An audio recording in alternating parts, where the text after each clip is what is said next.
Muito bom dia para você, meu irmão, minha irmã. Nesses últimos dias, nesse mês de abril, na realidade, nós estamos trabalhando em cima dos evangelhos que estão ali próximos, narram os acontecimentos da Páscoa, da morte de Jesus.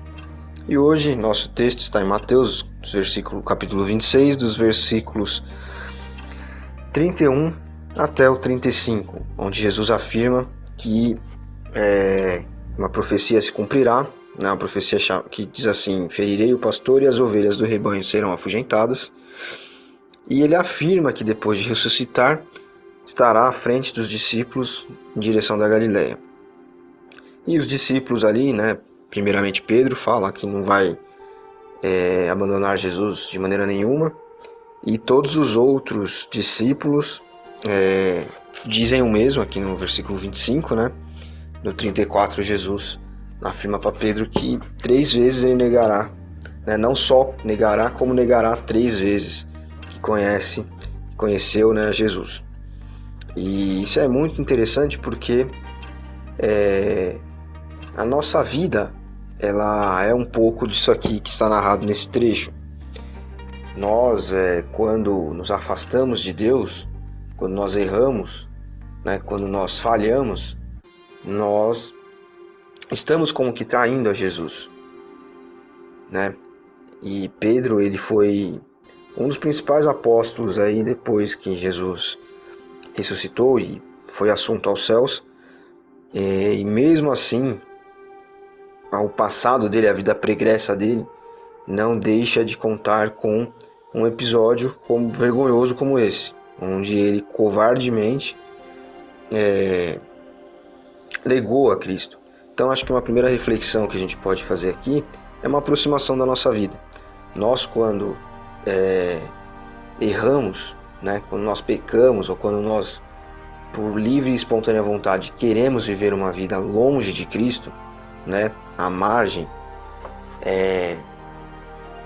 da vontade, de agradar a Jesus, nós fazemos como Pedro. Quando nós nos desapercebemos de Jesus, nós fazemos como Pedro fez.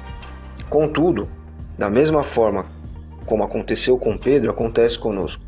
Quando nós nos voltamos a Cristo, nós encontramos redenção, nós encontramos perdão, nós encontramos mudança, nós somos aceitos. Assim aconteceu com Pedro.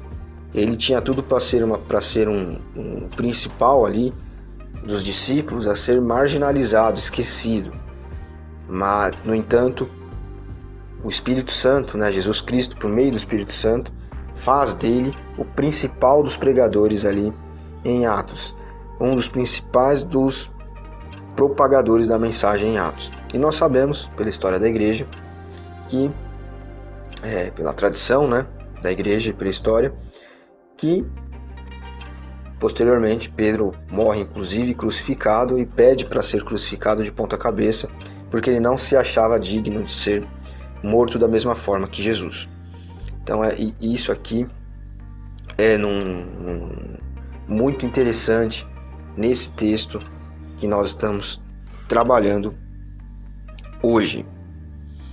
Então, para nós isso é motivo de conforto, de alento, porque nós podemos ver, por meio das ações de Cristo, não até as diretas, mas as indiretas, como o tratamento dado a Pedro, que nós somos aceitos.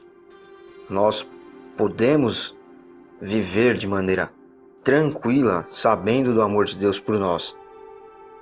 Nós podemos ter a certeza de que devemos obedecer a Cristo por amor a Ele, mas que grandes coisas Deus pode fazer nas nossas vidas, por nosso intermédio, inclusive, mesmo sendo falhos, mesmo que nós pequemos, que nós erremos, Por isso que nós temos enfocado muito, inclusive a partir de uma frase do Timothy Keller, que veio a calhar aí, que a gente publicou no nosso Instagram, a igreja, Instagram da Ibrave, alguns dias atrás, que o demônio quer, o diabo ele quer que nós prestemos mais atenção nas nossas falhas, nos nossos pecados, nos nossos erros, do que na graça, na redenção, no perdão.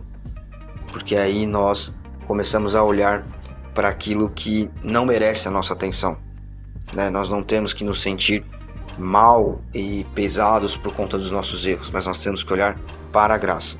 Porque quando Jesus nos perdoa, Deus pode fazer grandes coisas em nossa vida e por nosso intermédio, mesmo com a nossa natureza falha, mesmo que nós sejamos errantes, como Pedro aqui mostrou que foi. Enfim, Deus não quer usar robôs, Deus quer usar humanos. Então, coragem, né? Força. Vamos pedir perdão pelos nossos erros e vamos nos colocar à disposição para sermos usados.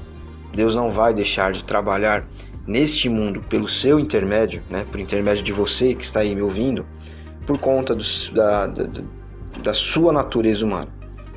Peça perdão, encontre esse perdão em Jesus e creia que pelo seu intermédio, por intermédio da sua vida, Cristo pode fazer grandes coisas aqui neste mundo. Deus abençoe você.